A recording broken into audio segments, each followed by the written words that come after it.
All right. Thank you all very much for being here today, and welcome to the first invited faculty lecture of the 2024-2025 academic year. Considered one of the highest honors bestowed upon a faculty member at Hastings College, today's lecture, entitled What an Experience, People, Places, and Pictures, will be presented by Dr. Jess Weiss. Dr. Weiss joined the Hastings College faculty in 2019 after a 15-year tenure at the University of the Ozarks. He's a professor of sociology and teaches courses in criminology, sociology, and environmental science. He's also a passionate advocate for experiential education and has extensive experience leading students on travel courses throughout America. When I arrived at Hastings College in 2020, I was fortunate enough to have Jesse assigned as one of my faculty mentors. While his fondness of velvet and turtlenecks left me slightly perplexed during our first meetings, I quickly realized we were simpatico. Jesse must have understood the same, as he soon invited me to co-teach a travel class to Moab the following year. Fortune shone upon us, and we were joined that fall by Dr. Risa Ledbetter, who I was in turn mentoring and had invited to join our adventure. Together, the three of us have logged over 6,000 miles across 3 courses, leading Hastings College students into some of the remaining wild places in America. We've sat together in awed silence amidst breathtaking landscapes and have shared countless iterations of both the comically meandering and the profoundly meaningful conversations that only extended time together on the road can engender. I've come to value both friendships and our shared experiences dearly. Jesse has unknowingly remained a mentor and a role model since that first year, and I hold him in the highest regard. He's a fiercely dedicated husband and father, a passionate educator, an intrepid traveler, an avid collector of action figures, and is himself something of a hero. It's my honor today to introduce my dear friend and arguably Hastings College's best-dressed faculty member, Dr. Jesse Weiss.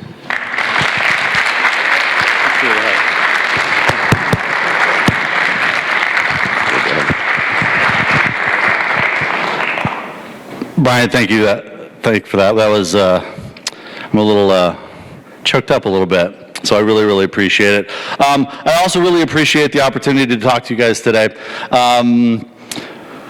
I'm kind of new here at Hastings, although I'm in my 20th year in higher education. The white hairs on the chin kind of show my age. But what I want to talk to you about today is my passion for experiential education. I want to talk you through kind of where that came from, how that was molded through a childhood of travel, through academic study in looking at why places are meaningful to different people, and then how that shaped me as a faculty member and as a teacher and as an experiential educator. Brian covered some of this, but just to give you a little bit of background, my name is in fact Jesse Weiss.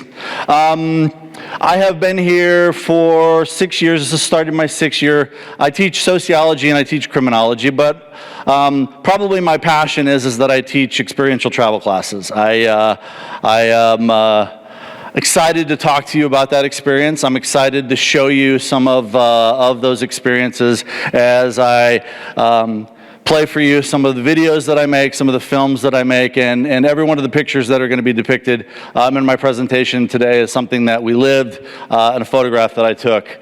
My outlook, my overall approach to pretty much everything is interdisciplinary. I am, for lack of a better term, kind of a searcher. I'll talk about that a little bit and how my experience growing up, having a father who was a coach, and we traveled quite a bit. We moved every 1 to 3 years from the time I was in kindergarten until I graduated. But we took these wonderful and amazing road trips to these incredible places, and those places became really, really important to me. So I want to talk about that process. I'm also, besides being an educator, I'm also an amateur filmmaker. So I've made quite a few films. I'm going to show you some clips at the end of this presentation. I'm going to show you a recent film that was, I think, a really, really great representation of an experience that I got to have with Brian and Risa and several of our students. So without further ado, I want to jump into my presentation. So like I was talking about, experiential education seems to have been the thing that brought together my experience as a kid, growing up in the various places that I did, going to see the things that I experienced. We were a middle-class family, and so because of that middle-class upbringing, everywhere we went, we were in a car, right? There were no flyover states because we didn't get on a plane. I didn't get on a plane until I was much, much older. But I think discovering America is best done, through the window of a vehicle. And so this has been my passion. This also shaped my experience when I actually got into college. So I want to talk a little bit about that and how I was through sociology, rural sociology and environment and natural resource sociology, given language to explain what I experienced and given tools to help facilitate that in other people. And then I want to talk about how that shaped me as an educator, right? Moving out of higher education as a student and then becoming a faculty member, and then how I've kind of documented so that I can tell these stories. And so that's what this presentation is about, is that line that kind of cuts through all of those things. So I want to start in my childhood days. So this little guy is me. This is the back of one of our vehicles. I moved 9 times between kindergarten and 12th grade year. We took all kinds of vacations. We went to places like Baja, Mexico, Estes Park, Colorado. We went to places like Sugarloaf Mountain in Arkansas. And even though home wasn't something that was certain, those places were always there. They didn't change a lot, and my meanings for them were very, very strong. And those were formed through traveling there and the anticipation of getting there and the experiences that I had there. In 2018, I had the experience of going on a travel class with a group of really special students, and I got a chance to interview them before and after and take a bunch of videos. So I put together a documentary film that was called Natty Parks. Natty Parks was a feature-long documentary. It was remarkable how much footage you can take on one of those. And I recorded a prologue that really summarizes what I'm talking about in that film. So I want to play that for you right now. I have always loved road trips. Some of my earliest memories were in a car driving with my family going somewhere. As the son of a father with incurable wanderlust, traveling by road just seems to be in my blood. We would just pack up the family and go. My memories of these trips were among the fondest and most vivid of my childhood. And by the time I reached driving age, I had been on countless road trips throughout much of the South, the Midwest, and parts of the West. Getting behind the wheel of an automobile meant freedom and adventure. And when I was old enough to journey alone, my choice was always the road. New Mexico, Arizona, Colorado, and Utah became my destinations. Places like Bryce Canyon, Arches, Canyonlands, and the Grand Canyon were the places that road trips took me. So captivated by the West was I that I moved to Utah, where I met my wife and began my family. When I finished graduate school, I was hired to be a professor, and we settled in Arkansas. And when my children were old enough, we also hit the road. We have ventured out west repeatedly, and we have seen some amazing places together. My parents showed me that there was no better way to discover America than to see it from the road. It was important that our children learned how vast and incredible the landscapes are in the country that they call home. It was important that they knew that reaching them was as easy as getting in a car and driving. It was on one of these road trips that the idea for a road trip class was born, an experiential education college course that showed as much as it told. Really through those experiences of driving in a car where you have just hours and hours of nothing, where you have a lot of time to think, right? And a lot of the things that I contemplated on were those early experiences. And so picking up with where I kind of leave off was when I transitioned from childhood to adulthood and could make my own choices. I chose where I wanted to go to college. I chose what I wanted to major in. And in fact, at the University of Arkansas, I had 5 different majors because every class I took was the one that was going to be my calling. When I eventually settled on sociology, the pursuit of my understanding of humans and the groups that we lived in seemed to channel me toward understanding why places are important to people. And so when I pursued a master's degree, my master's degree was in rural sociology. My research in my master's was an environmental history of a rural community in the northern part of Arkansas named Norfolk that was situated on a river called the White River. I wanted to understand how the river affected the community and then how the community valued that river. When I went on to my PhD program, I went to Utah State. I wanted to focus on environment and natural resource sociology, and my topic of study was still very similar. I had the blessing of being able to study a very small indigenous group named the Skull Valley Goshute, and try to understand why their tribal lands were meaningful for them, and try to understand why this group of Native Americans would use that tribal land to store high-level nuclear waste. This was the topic of my study, and I don't think until I started to put this presentation together that I ever really stopped to understand and kind of ask the question why I was interested in places. But looking back on my experience, it becomes really, really clear because places were something that were really important to me. Even though I didn't have a place that I really called home, the destinations I went to became those important places for me. And so as I go through my academic experience doing my research, rural sociology, environment and natural resource sociology, I really start to have an interdisciplinary understanding of humans' relationships with their physical place. Now, there are some commonalities that kind of started to show up in this research, and I want to talk to you a little bit about the academic piece of my understanding of this relationship, starting with an idea that was introduced to me really early on, and this is the idea of the social construction of nature. Not that we are making places, but we are looking at places and assigning meaning to them, right? One of the pieces that I used in both of my pieces of research for my master's degree and my PhD came from Greider and Garkovich, an article published in 1994 called "Landscapes: The Social Construction of Nature and the Environment." And there's a quote that really encapsulates this understanding, and it's this: "Every river is more than just one river. Every rock is more than just one rock.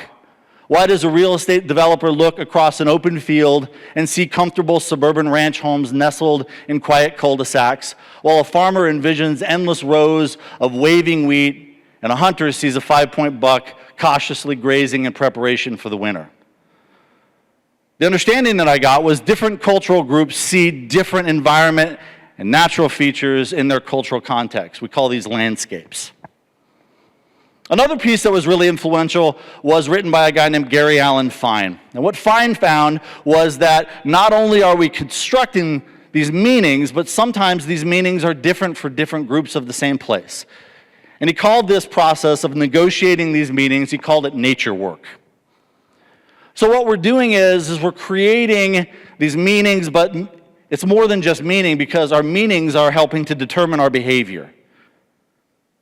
So if we define something as important, as special, we'll fence it off and we'll call it a national park or a national forest. And that will affect the way that we behave toward it. Now, all of these are really, really sociological and really rooted in this idea that humans are kind of in control of the world around us. But it didn't quite encapsulate my experience of going to these places from the time I was little bitty up until I was in college and I continued to adulthood, because there were certain places that had certain things about them. Regardless of my definition of them, a place like Arches in Arches National Park, the Delicate Arch, is a unique feature. You couldn't construct that if it didn't exist. And so I still believe that there was something powerful in nature that determines our meaning. I got a sense for that in reading this article called "Learning to Think About a Mountain" by a guy named William Freudenberg and his colleagues. And it was a combination of both sociology, but also ecology, geology, and biology. What this article talked about was this particular place that was on the border of Wisconsin and the UP of Michigan. And he said that Iron Mountain, this particular feature right here, was a physical place that had physical things that occurred completely outside of human intervention. And at various times in human history, it takes on different meaning. At one phase, to the Menominee people, it was a hunting ground and a place that was sacred.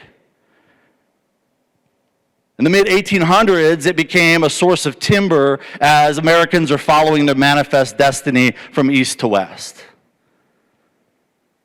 In the 20th century, it was a source of iron ore. 800 million tons of iron ore were taken out of Iron Mountain. And then technology changed, and our meanings for it changed, and it became more expensive to extract the ore than it was actually worth. And by the midpoint of the 20th century, we defined this as a tourist destination, and we could do things like strap boards on our feet and ski. The point is that the place changed very little, but our definitions did. And what this told me is that there's a real intersection between the features that are there and how people define them. We couldn't socially construct a mountain that didn't physically exist there. So it was a negotiation. It was back to this interdisciplinary understanding of the world. And it was this interdisciplinary understanding of the world that I brought to my life as an academic, as a teacher. My first job that I got out of graduate school was a job that I kept for 15 years. I was a professor of sociology and environmental studies at a small Presbyterian private university in Arkansas called the University of the Ozarks. I taught classes in Soc, I taught classes in environmental studies, and for about the first 5 years of my career, I was just trying to figure out what I was doing.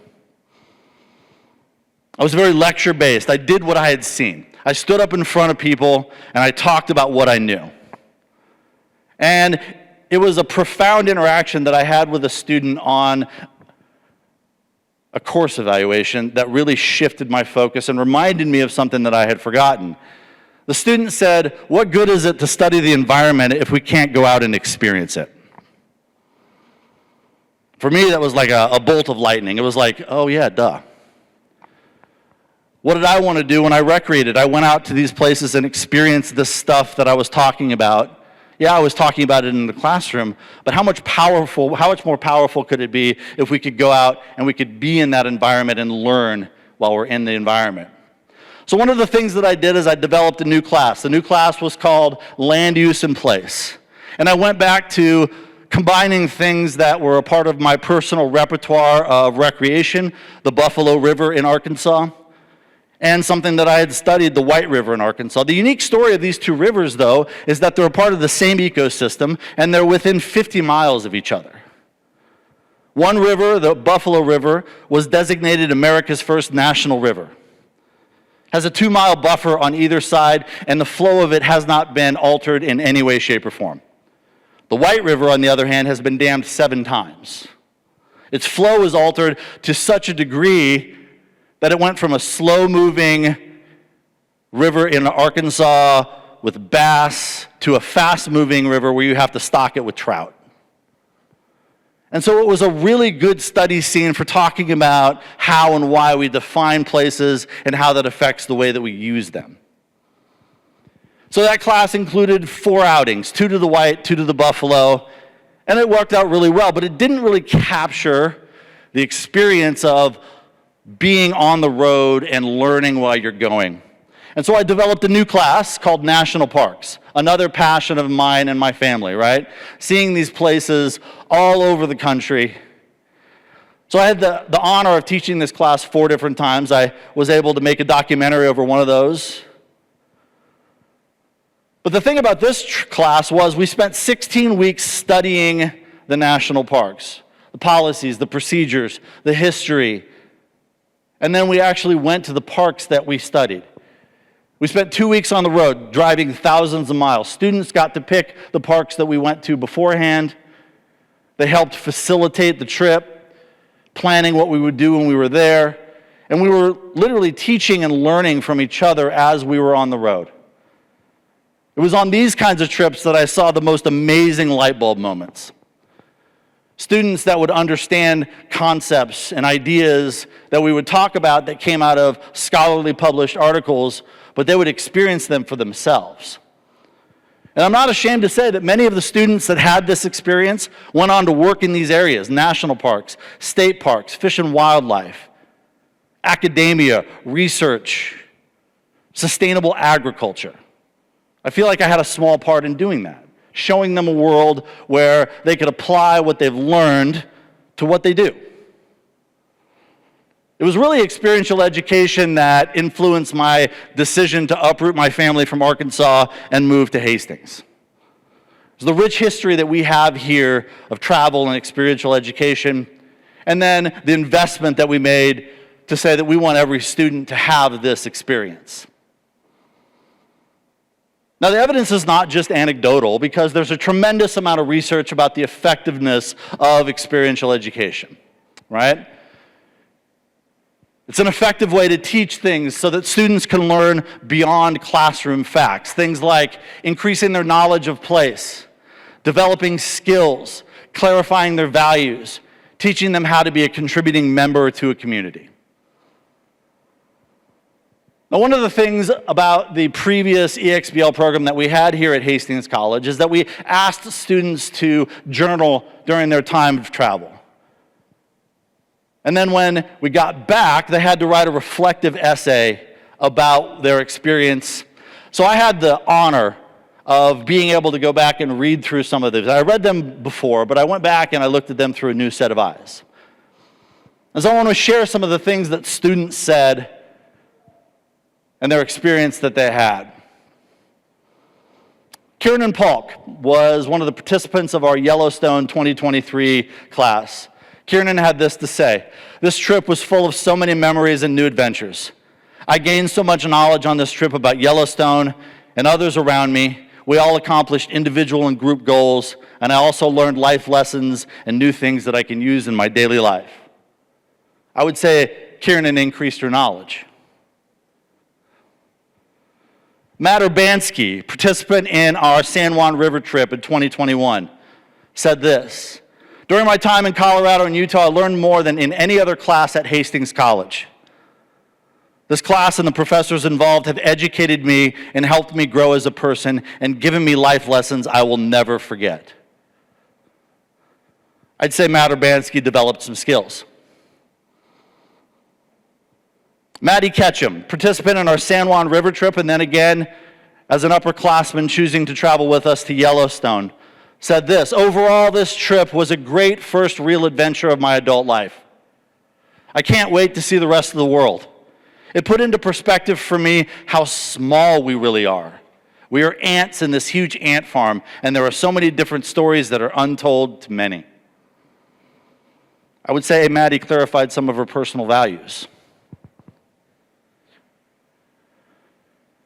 Tucker Schneidenheinz, participant in my Ireland class 2021, a challenging class, a class that ended up seeing me in Ireland with 30 students by myself right before we shut the country down because of COVID.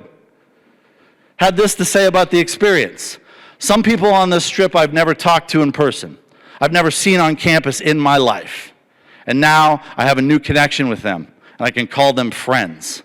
The entirety of this trip changed our outlook on how we all look at each other."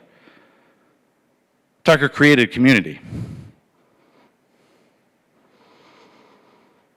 Summarizing it is this quote from Emily Krolikowski, who was also a part of the Ireland trip. She said, "One of the first things that they said to us when we arrived in Bundoran was, 'This experience is going to change your life in some way.' I wasn't sure how this 12-day adventure was going to have an impact on my life, but I would be lying if I said that I'm the same person as when I left American soil back in March 2nd. Experiential education changes lives. Now, don't just take our students' word for it. There's a tremendous amount of evidence that shows that this is the case. We have internal evidence from our own assessments that shows that there is not only a demand for student travel, but when students have traveled at Hastings College, they're incredibly satisfied with that experience. 77% said that they were either satisfied or very satisfied with their travel experience. Countless pieces of research says that experiential education increases student retention. Not just learning, not just decision making, not just problem solving, but student persistence, willingness to stay at the college. More specifically, experiential education in the form of travel is the most impactful, because that's a place where you can experience personal growth along with your increase in knowledge. Now, obviously, we haven't discovered the most perfect form of education because there are obstacles, right? To be realistic, we have to look at it from both sides. And the biggest obstacle to experiential education is its cost. Cost to institution, but more so cost to students. Dr. Michael Kirst, who's at Stanford Education, is a well-known experiential educator, says that cost and expense is the biggest obstacle for students. He goes on to say that the students that can benefit the most from experiential education are the ones that can afford it the least. And we experienced this at Hastings College. Another quote from Emily Noonkamp, who was part of our Rockies to Red Dirt class 2022, said this: "Something else that I took away from this trip was a stronger sense of self-confidence and empowerment. I would not have been able to do it if it wasn't for Hastings College." To give you some context, in her essay, she was saying that she would never have been able to afford to do a trip like this on her own. We provided that for her.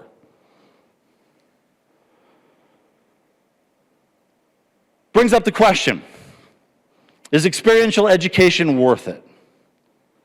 When we do the cost-benefit analysis on an institutional and individual level, is experiential education worth it? Well, before you make up your mind, I invite you to watch a documentary that I put together about one of the classes that Brian and Reese and I taught. I want you to hear it from the mouths of the students and the faculty that participated in it. There's a soundtrack that you might recognize from a well-known local band called the Talbot Brothers that gave me permission to use their music in this presentation and to be able to present it publicly. So without further ado, this is Rockies to Red Dirt.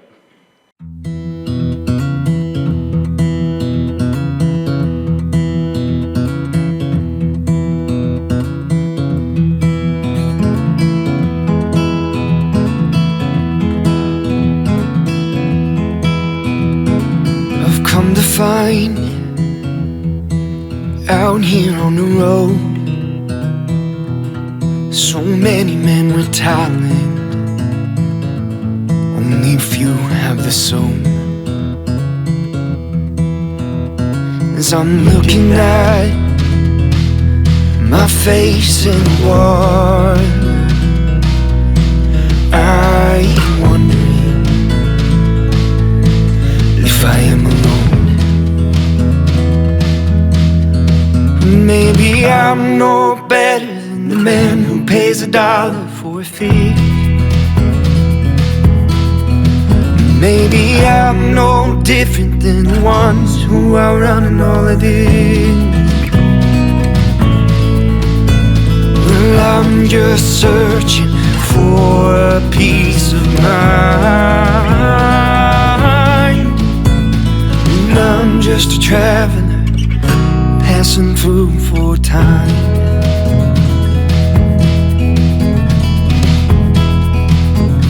Hi, my name is Turner Griffin. I am a biology major. I'm a sophomore. I'm from Grand Island, Nebraska. I took this class because one, I thought it sounded interesting, and two, I really like travel.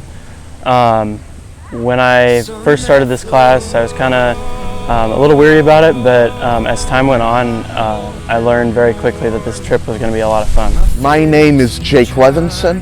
I'm majoring in criminology. I'm from Denver, Colorado, and I took this class because I wanted to go on an adventure, and I thought that it would be really fun to go rafting and camping and all of that. I was excited but also nervous. I had met two of the people who were going on this trip, but I didn't know them very well. But by the end of the trip, I felt like I knew everyone really well. Hi, I'm Maddie Ketchum. I'm a sophomore studying criminology and Spanish. I was really nervous going on this trip. It was not something I've never done before, and it was out of my comfort zone, but the closer I got, I was really excited. I learned that I can go further than I think. Just having the right people around you is very important. Having them talk you through the things that are tough, and honestly just being there to cheer you on and just being there for you was a lot for me, just knowing that they're there to support me. Hi, I'm Matt Urbanski. I'm from Omaha and I study wildlife biology. I was super excited. Like, I knew most of the other EXPL courses were, like, there wasn't very much camping involved, not a ton of hiking. So that's kind of the reason I took that class, and I was just super excited to get out and do some actual adventure stuff. Hi, I'm Risa Ledbetter, and I am an assistant professor here at Hastings College, and my background is in microbiology, so I study all of the living organisms that we cannot see with our naked eye. A big reason that I decided to come to Hastings College was actually because of the experiential learning that's offered. I was super excited about the trip. The outdoors is something that's always been really special to me, and being able to partake in just the beauty and the quiet and the peacefulness of the outdoors is something I was really looking forward to, and then interacting with the students and faculty on the trip as well. So my name is Brian Kaur. I'm the glassblowing teacher over in JDAC. I also teach the senior capstone and do a lot of different things over in the art department. So I moved back to Hastings last year after 15 years overseas, living in Australia, South Korea, and Japan.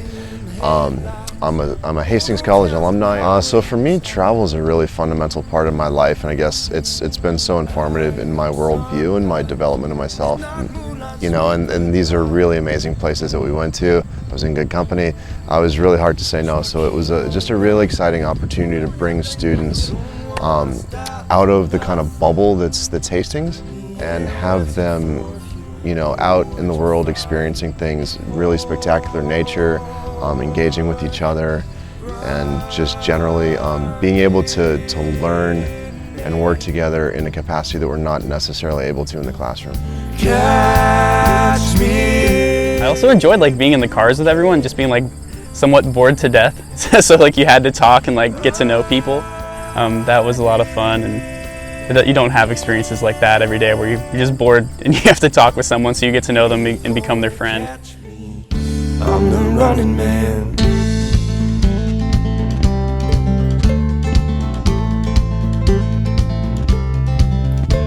And I am her smile, kiss alone. Yeah, Cathedral Ridge was beautiful. I really didn't know what this place was going to be like. All I had read about it was that it was an Episcopalian camp, and so I was like, I don't really know what this is going to be. And we got there, and we were the only ones there. We didn't have to share the place with anyone else, and it's just nestled in the woods in Colorado, and it was just a beautiful experience of just being out there with just our group, sitting around in Adirondack chairs, chatting just about anything, and then playing volleyball, right? And hiking up the trails. It was really just a great experience. Catch me if you can.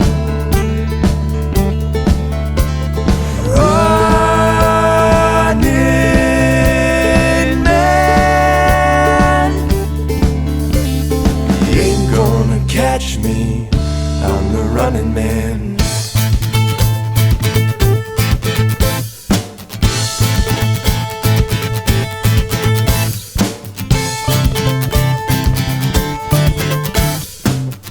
The ropes course, that was tough. I underestimated it a lot, and fighting myself and just being scared that you're gonna fall but you weren't. But it was really fun, and I'm really proud of myself for doing it.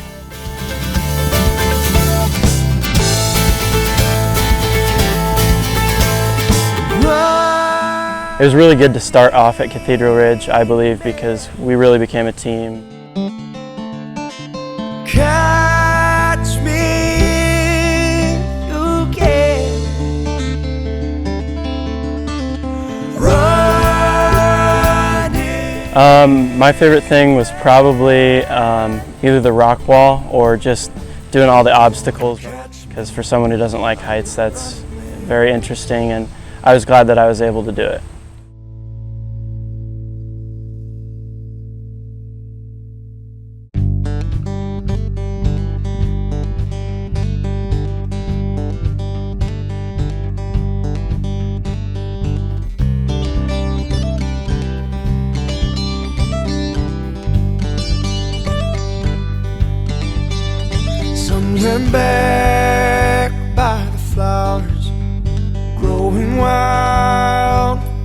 showers coming down, just like her. Somewhere out by the sea, where the waves go out and come back again, just like me. Sometimes the wires in our hearts get all tangled when we're miles apart. It was so fun watching them push themselves out of their comfort zones and do something new that I don't think many of them had ever done before. It seemed like they had a blast doing it, and one of the things I noticed was how encouraging they were to each other and being able to watch the support that they offered each other. We're ready. We stand on shifting ground, but we rock steady. We rock steady.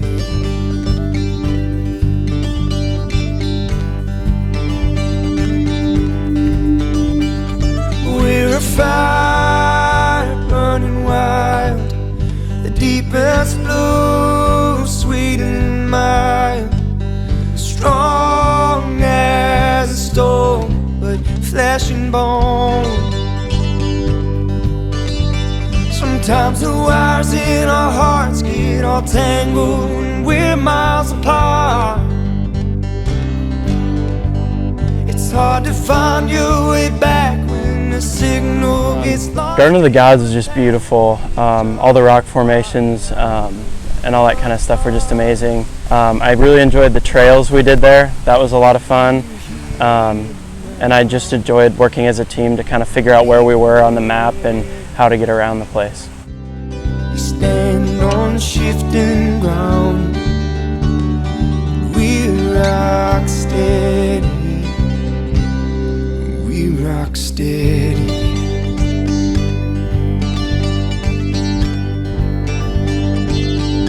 Garden of the Gods was pretty cool, with all like the rocks like jutted up like this, and just like seeing like how over time they just got like smashed up through the earth.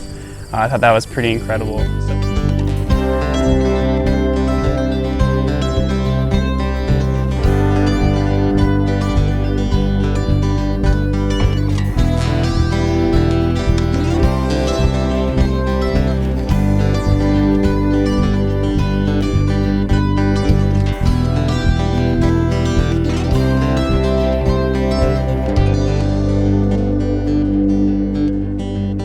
We're here now.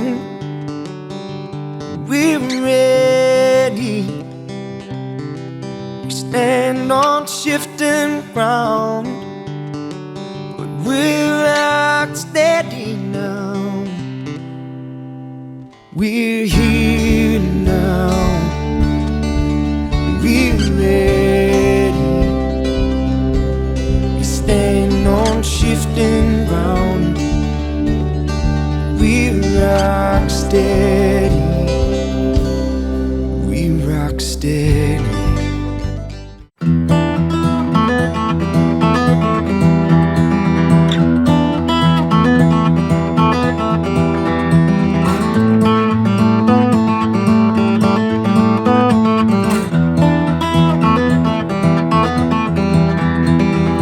Rivers winding round words in my head. Shivering pines say that summer is dead. Chest feels hollow and my hands are numb. Do my best to swallow all the things I've done. Mesa Verde was really fascinating. I had been to Chaco before, so I had seen some things like that before, but nothing quite to the level of what we saw at the, what was that called? The Palace House in Mesa Verde. Definitely the most impressive thing that the ancestral Puebloans built. Wash me in the water and I'll never go back, even when I'm walking to dead man pass.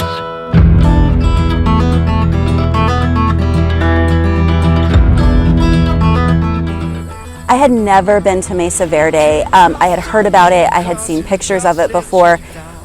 It's incredible, and it takes you back to a time in history that's almost hard to imagine.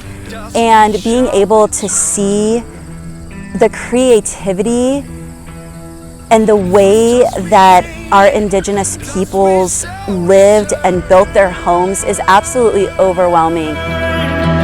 Wash me in the water and I'll never go back, even when I'm walking through dead man paths.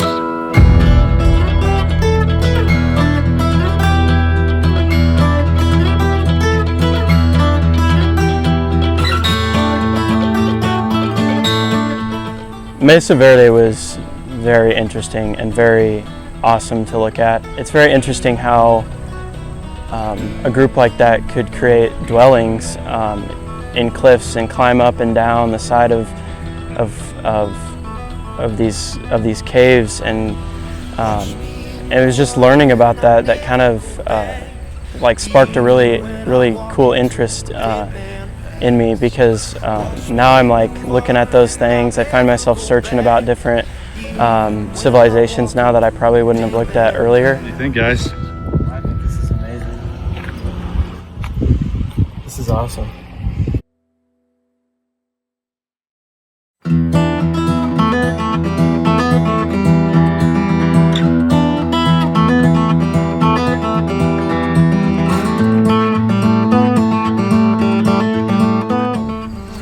To look back in time like that and to realize, you know, and be reminded of how ingenious and resourceful and innovative, you know, ancient peoples were. To see these you know, ancient civilizations that were actually phenomenally advanced, you know, both for their time and for now. Do my best to swallow all the things I've done. So we're getting ready to embark. How you feeling? Feeling good. Yeah? Jake, how you feeling, man? Pretty good. Pretty good? Really had fun. Yeah? Maddie? There's some enthusiasm, thank you. Brant, can I get a big belch? I was so excited for the river trip. I've been on a number of river trips in the past, and I knew that this was going to be an incredible experience, not only for me, but for our students. To ever stop. Wash me in the water and I'll never go back. So getting on the river, I mean, I think the reality really hit everybody. But I was really excited to get on the river. I wanted that experience. So I think this was, you know, we really needed to start working together as a team now. I think we were all pretty clear that we were going, you know, into the unknown and a little bit more, you know, definitively into the wilderness. You know, there weren't going to be hotel rooms, there weren't going to be like restaurants and bathrooms. You know, what was this going to be like? No flight plan, no menu will be found, you and I. I've never gone on a camping trip that intense before. So when I first started, the first day was kind of rough. I wasn't used to going that hard camping, but once we got into the swing of things, it was just really fun. The coming days, I'll be there with you. It's hard telling where we'll be in the coming days. I'll be there with you. I'll be here with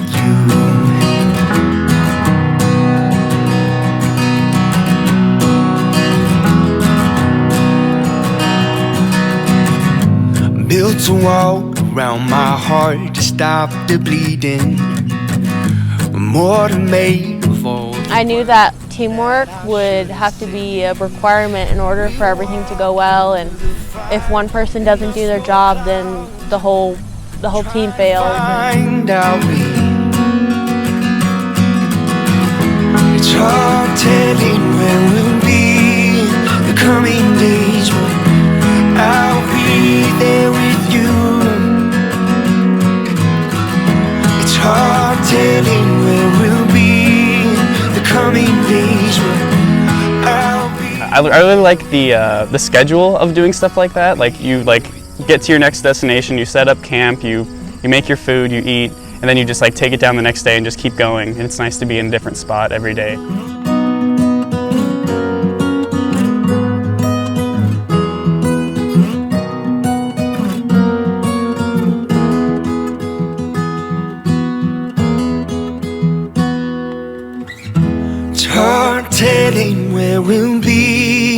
the coming days, but I'll be there with you.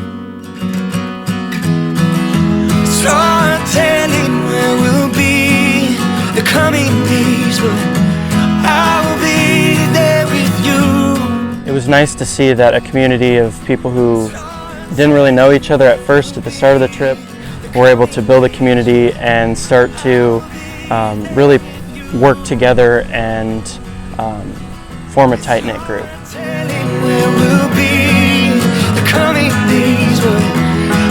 My favorite part of being on the river was actually being on the boats and paddling the boats, and when they let me use the stern assist, I just thought that that was really fun.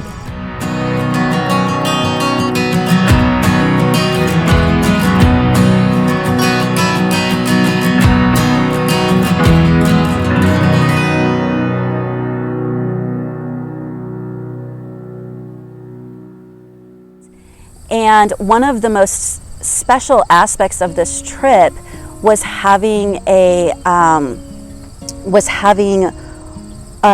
Native American on the trip with us to tell us about her culture and a lot of the things that we were seeing along the river corridor, and to be able to experience that was amazing. It was so humbling. Don't you know that you got your whole life to be worried about all the things that are bringing you? The petroglyphs were really cool. It just really puts into perspective, like, your life is just one of so many, and there are so many other stories that don't really involve you, and like just those untold stories can mean so much, and everybody has a history, and it just puts it into perspective how small you are in this huge world.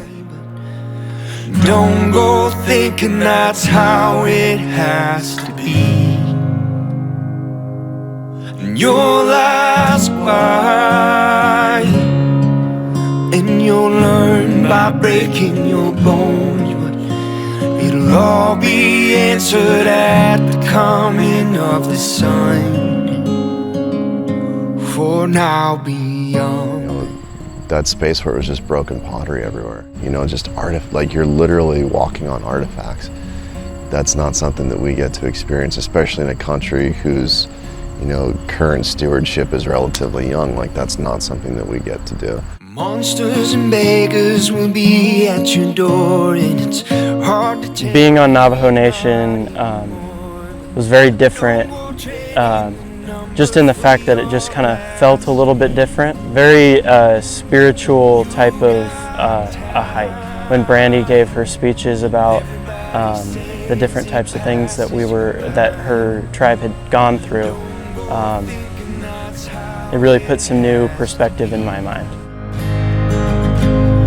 You'll ask why, and you'll learn by breaking your bones, but it'll all be answered at the coming of the sun. For now beyond.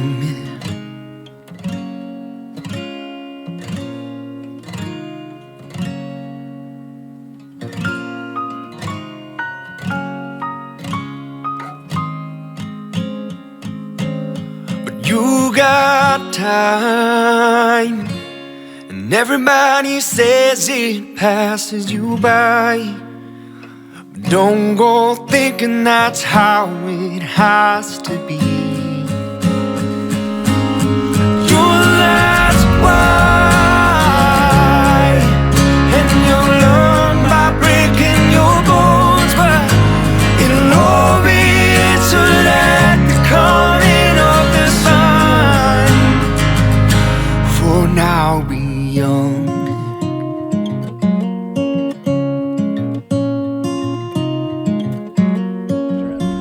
Stairmaster, that was a really, I think, challenging experience for us as a group, but it was incredibly rewarding at the top. That vista was absolutely otherworldly. I miss home, but there's a feeling in my bones, like a part of me don't know what home is anymore. And You take 5 steps and you have a new view like every 5 steps. So like it was hard not to like go, stop, and just look back and just like see how the landscape changed and how like behind the canyon there was just like more and more stuff like showing itself like as you got higher. I was a little bit disappointed to be off the river, but honestly I was ready at that point to be back to the comforts of modern living. I was ready to sleep in a real bed. But I'm ready to sleep in a bed. I'm ready to shower. But I'm glad we did 4 days. Like, I think we got a good experience out of it, and I think we learned a lot about ourselves and about each other. I was sad that we were off the river, but I was happy I got a nice warm shower. I take a shower every morning and every night, and not being able to do that makes you grateful for it. Like right after, you're like, ah, yes, a nice warm shower. By that point in time, I was really ready to take a shower, use a real bathroom, and eat some decent food and sleep on a bed. So I was torn. Like I wanted more adventure, but I also was ready to get a little bit of like home comfort, and I was really excited to go to Moab. One of my favorite things about Moab was the 5 a.m. hike that we did out to Delicate Arch. Again, yes, it was hard getting up super early in the morning, but it was totally worth it. And I think that the students would agree with that, reflecting back.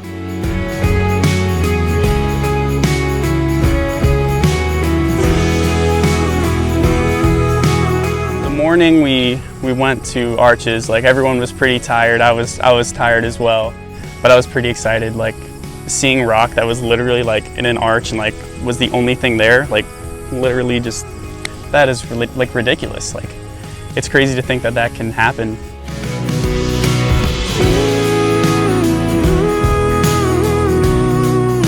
Hold on, honey. One day's coming now. But when we made it up to the Delicate Arch, it was very rewarding and very satisfying. Well, there it is. This is a landmark that's world famous. And here we are. I can now say that I've been there.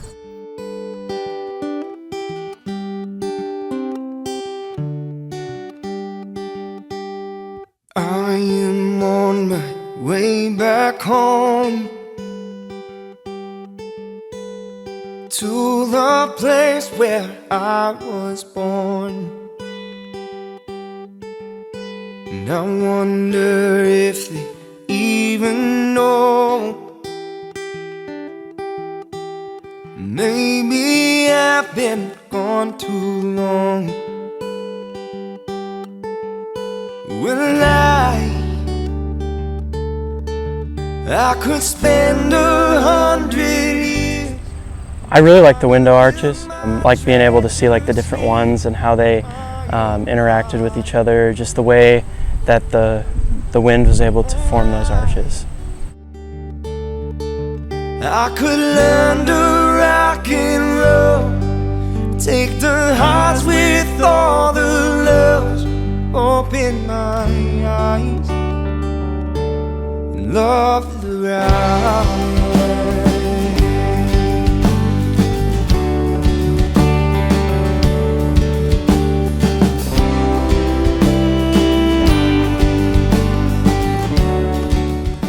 But I thought it was like crazy just to see, like I don't have words to describe it. It was just like really cool. But I did find a little cliff face to to walk over to, just like get some really cool pictures. Just hopefully I captured like the magic that was there, I hope. You can carry on. The night is dark before the dawn.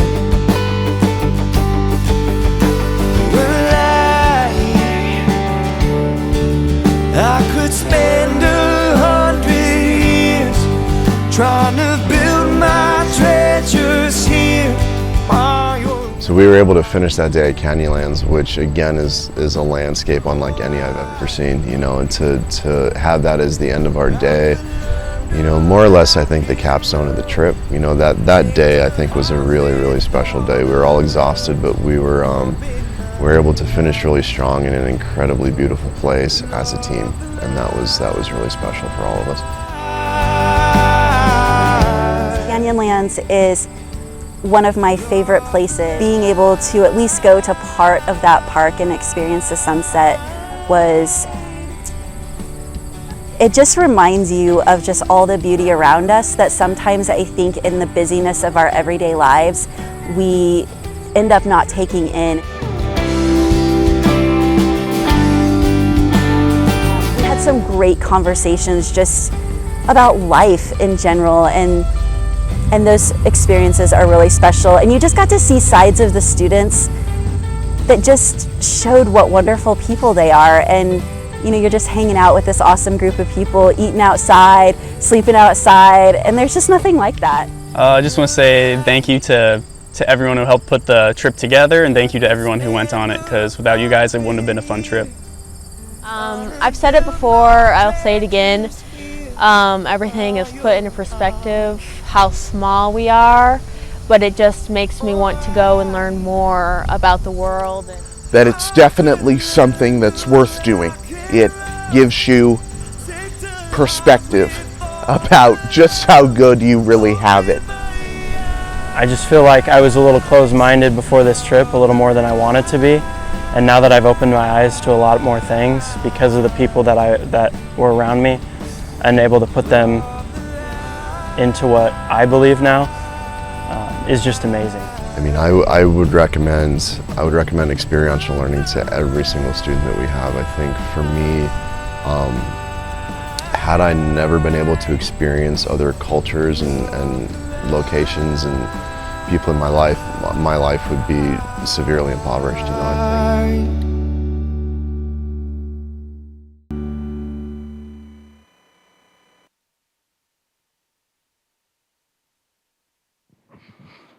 So back to the question, is experiential education worth it? I think resoundingly the answer is yes.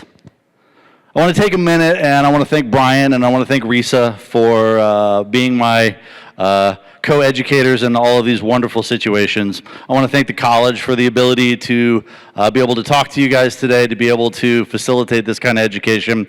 I want to thank my wife Holly for going with me on all my adventures and my kids as I'm dragging them across the country. I have the wonderful opportunity of being able to travel with my two daughters this spring break, taking a class to Yellowstone, so it kind of all comes full circle.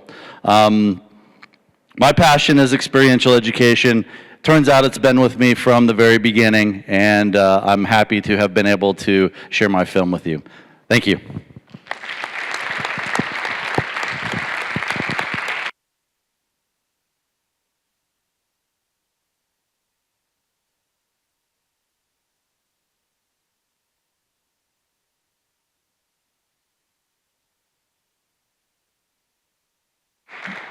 Do you guys have any questions for me? Yeah, go ahead.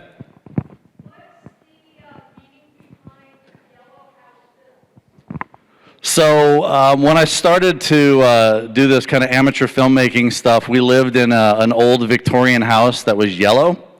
And so that's kind of my production company is the Yellow House Films. Yeah.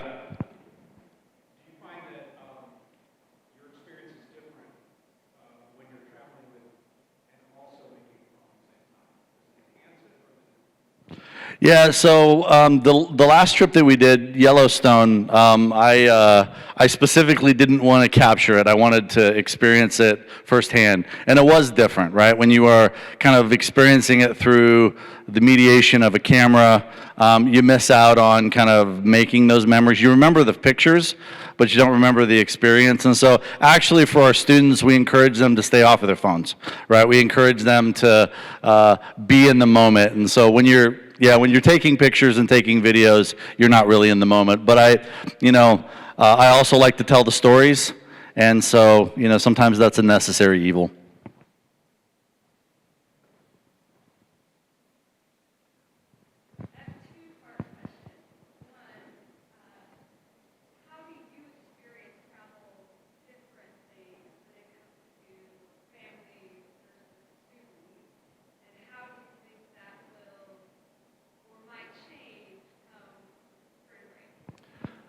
So I'm kind of a planner, and I kind of like to be in control. And so as my kids have gotten older, the travel has been different. It's challenging for me to be a little more spontaneous. I like to have it set out, we're going to do this, we're going to do that. That doesn't go over as well when you have adult children. But when they're in a class and you're the teacher, they kind of have to listen. So, but it's also taught me that, you know, sometimes there are things that come up that weren't part of the plan that are also amazing and beautiful too. Amanda.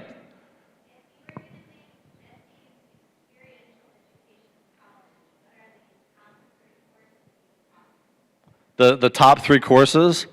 So I think that the national parks class that I taught was really incredible and amazing.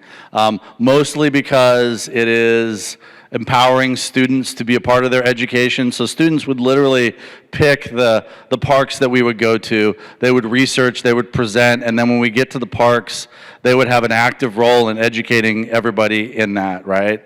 That would be one of them. The San Juan trip was incredible because of the river and because of the component of being able to go on the reservation side of the river and having a facilitator that was a part of that group and to give us context. I mean, we got to walk down the canyon. That was literally her group's last stand. This was the last place where they were free before they had to go to the reservation, and that was incredibly powerful.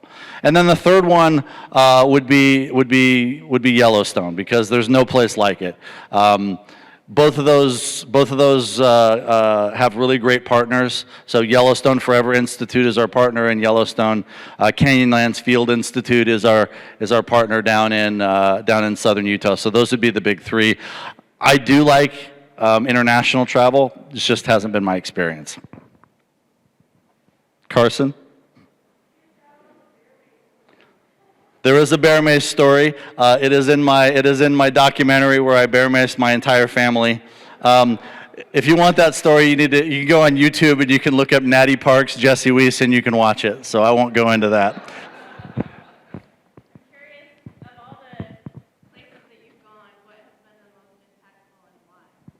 So my place is Arches, and my place is the Delicate Arch. Whenever I get a chance to take students there, it's the most, I don't know, it's the one that I want to go to. It's important to my family. We've been there at various times in the summer. We had the experience a few years ago of spending Christmas in Moab and doing a Christmas morning hike up to the Delicate Arch. Going there while the sun's coming up and seeing the sun rising and seeing the sun come up through the arch is absolutely amazing. So that's my go-to place. That's it. If you haven't been, you should go.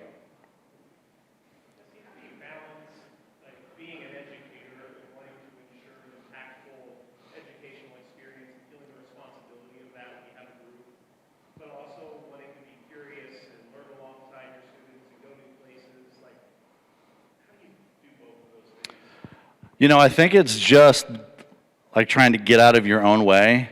And one of the really, really amazing things about participating in the San Juan trip is that it was a working trip on the river. Statuses were absolutely broken down. You were on the cooking crew, you were on the cleaning crew, you were on the boat crew. You did your work, everybody did their work, and you learned from each other. But also it's a recognition of, you know, now it's time for me to take that hat off and put on the hat of leader, the hat of, you know, that's really dangerous, get away from that ledge because I said so.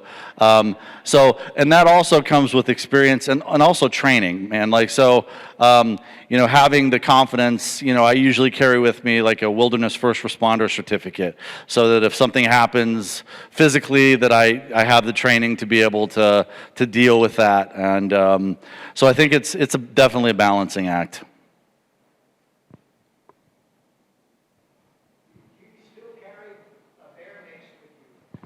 Yeah, you have to, right? So especially if you're going to some places, you need to have the bear mace. It's either that or a firearm, and usually that's not allowed. So just be careful. It's as bad as they say. Thank you very much. I appreciate you guys coming back. This has been a great opportunity.